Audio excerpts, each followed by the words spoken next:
एक लड़की सात फेरा लेकर और मांग में सिंदूर लगाकर हमेशा हमेशा के लिए उस लड़की की हो जाती है। लेकिन जो लड़की होती है 5 मार्च को उस लड़की से शादी करती है और 14 से 15 दिन बाद ही अपने बॉयफ्रेंड को 2 लाख का सुपारी देकर अपने ही हस्बैंड को गोली मरवाकर हत्या कर देती है। नमस्कार दोस्तों, मैं संकेत सिंह आपका स्वागत करता हूं संकेत स्टोरी में और आशा करता हूं स्वस्थ होंगे, अच्छे होंगे। आज की जो क्राइम कहानी है और यहाँ मर्डर केस निकल के आ रही है जो 1 महीने से सोशल मीडिया पे बहुत ही ज़्यादा ट्रेंड कर रहा है। मैं सोचा इसके बारे में कुछ हमको बताना चाहिए, कहानी के बारे में कुछ बताना चाहिए। तो औरैया में एक गांव होता है, वहीं पे सब परिवार रहते हैं, किसी प्रकार कोई दिक्कत नहीं होता है। लेकिन परिवार में एक बड़ी लड़की होती है। जैसे ही बड़ी लड़की का शादी होता है, जो छोटी लड़की होती है बहुत ही ज़्यादा खुश होती है। खुश होने का उसका एक बहुत ही बड़ा जरिया होता है, क्योंकि बहन का शादी होता है तो जो जीजा होते हैं उनका भी एक छोटा भाई होता है, जिसके चलते छोटा भाई बहुत ही ज़्यादा आकर्षक होता है। और जो लड़की होती है उसका नाम होता है प्रगति यादव, और जो उसके दीदी के देवर होते हैं उनका नाम होता है दिलीप यादव। कुछ दिन बीतने के बाद जो प्रगति होती है अपनी दीदी से ज़्यादा अटैचमेंट थी, जिसके चलते दिलीप यादव से भी उसका बातचीत होने लगता है। बातचीत होते होते कब कब दोनों लोग एक दूसरे को चाहने लगते हैं, ना तो ये दिलीप यादव को पता चलता है, नहीं प्रगति यादव को पता चलता है, और समय धीरे धीरे बीतते चला जाता है। लेकिन कुछ दिन बीतने के बाद जो प्रगति यादव होती है दिलीप से थोड़ा कटने लगती है, दूर हटने लगती है। दिलीप एक बार सोचने पर मजबूर हो जाता है, लेकिन जो ये बात थी गार्जियन के पास पहुंच गई थी, लोग शादी के लिए आपस में बात कर चुके थे। और जैसे ही इस बात का पता प्रगति यादव को लगता है, वो अपने घर पे मना करती है, लेकिन तब तक बहुत देर हो चुकी होती है, क्योंकि घर वाले जान चुके थे, एक दूसरे को अपना बात बोल चुके थे। लेकिन जो प्रगति यादव होती है मना करती है कि मैं शादी नहीं करूँगी, किसी कीमत पे नहीं करूँगी। लेकिन जैसे तैसे उसका शादी हो जाता है। 5 मार्च 2025 को उसका शादी होता है अपने ही दीदी के देवर से। समय धीरे धीरे बीतने लगता है, 10-12 दिन बीतता है। रिश्ते में बहुत ही ज़्यादा पहले से खटास था और ही खटास आने लगता है। एक दिन ऐसा होता है कि जो उसके पति होते हैं अचानक उनकी डेथ हो जाती है, कोई गोली मार के हत्या कर देता है। लेकिन इसका कोई सबूत नहीं होता है, कौन गोली मारा है, कैसे गोली मारा है।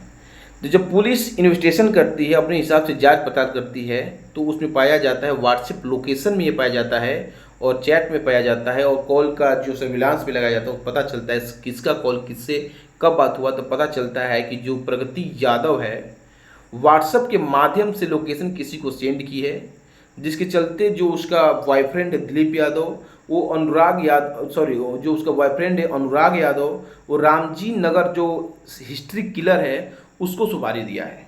और सुपारी कितने में दिया है? 2 लाख में दिया है। जैसे पुलिस इस बात को थोड़ा सा देखती है, समझती है, तो उसके कान चौकन्ने हो जाते हैं और इस मामला को अपने तरीके से जांच पड़ताल करने लगती है।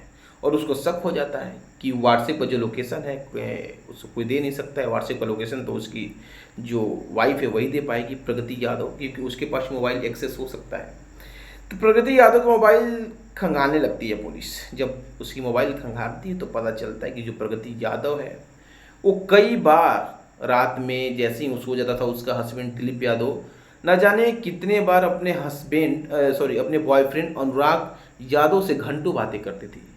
और जो उसमें सुना जाता है तो जो बात होती है वो दिलीप यादव की मारने की साजिश होती है, उसमें साफ साफ सुना जाता है और देखा भी जाता है।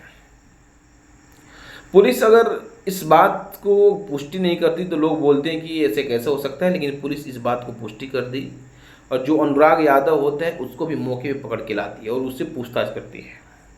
पूछताछ में अनुराग यादव कुछ बोलता नहीं, लेकिन जब उसको पुलिस अपने तरीके से डंडा से पिटाई करती है, उसको प्रताड़ित किया जाता है थोड़ा बहुत, तो जो अनुराग यादव होता है ज़्यादा देर तक अपना मुंह बंद नहीं रखता है और जो सारा का सारा वाकया होता है वो बोल देता है कि जी सर, हाँ, हमने ही अपनी प्रेमिका प्रगति यादव के कहने पर उसके पति दिलीप यादव का हिस्ट्री किलर रामजी नगर से गोली मरवाकर हत्या करवाया, जो भी रिसेंटली 2 साल से जेल से छूट के आया है।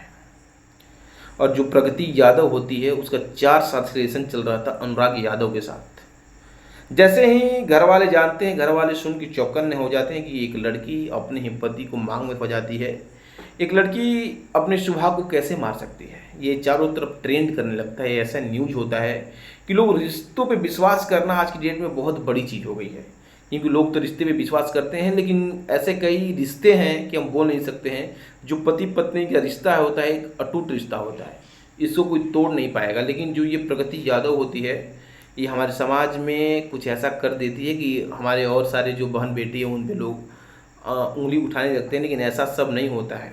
ये रही पूरी कहानी और पुलिस उनके हिसाब से आगे की कार्रवाई करती है। तो पूरी घटना, पूरी कहानी के सुनाने का मतलब किसी के भावनाओं को ठेस पहुंचाना नहीं, किसी को आहत करना नहीं, बल्कि आपको जागरूक करना है। अगर मेरी इस भावनाओं से, इस कहानी से किसी को ठेस पहुंच रहा है तो मैं उसे हाथ जोड़ के माफ़ी मांगता हूँ। इसी के साथ नमस्कार।